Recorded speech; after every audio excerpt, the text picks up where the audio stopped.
Organizirano planinarstvo u Europi započelo je sredinom 19. stoljeća, kada je u Londonu osnovan Alpine Club, prva planinarska udruga na svijetu.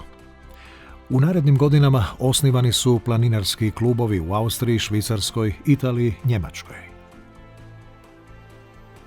Hrvatsko planinarsko društvo osnovano je 1874. u Zagrebu.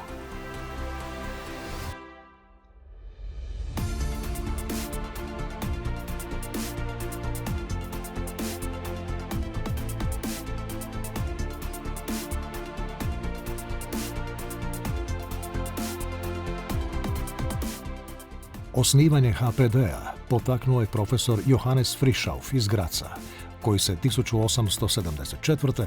popeo na Klek i u razgovoru s Budom Budisavljevićem i Vladimirom Mažuranićem predložio da se u Hrvatskoj osnuje planinarsko društvo.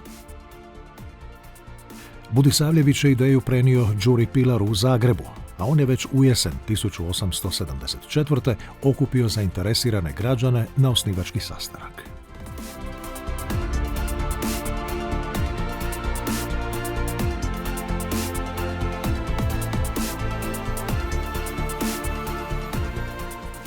Sastanak je održan u Pilarovom uredu u Narodnom muzeju u Demetrovoj 1.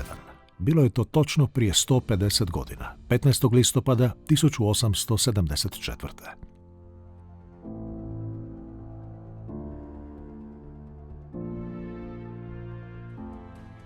Osnivači HPD-a bili su istaknuti znanstvenici, istraživači i akademici, koji su istraživali nepoznate gorske krajeve Hrvatske i gradili vidikovce.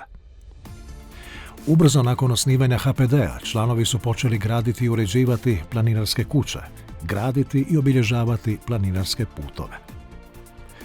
Od samih početaka članovi HPD-a su poduzimali zahtjevne uspone u domaćim planinama, kao i u Alpama.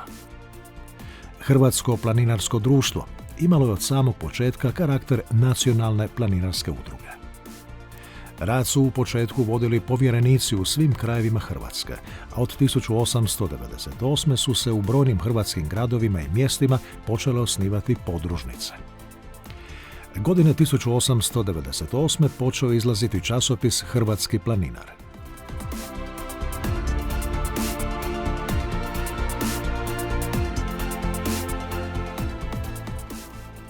Tako je u 19. stoljeću počeo razvoj organiziranog planinarstva u Hrvatskoj.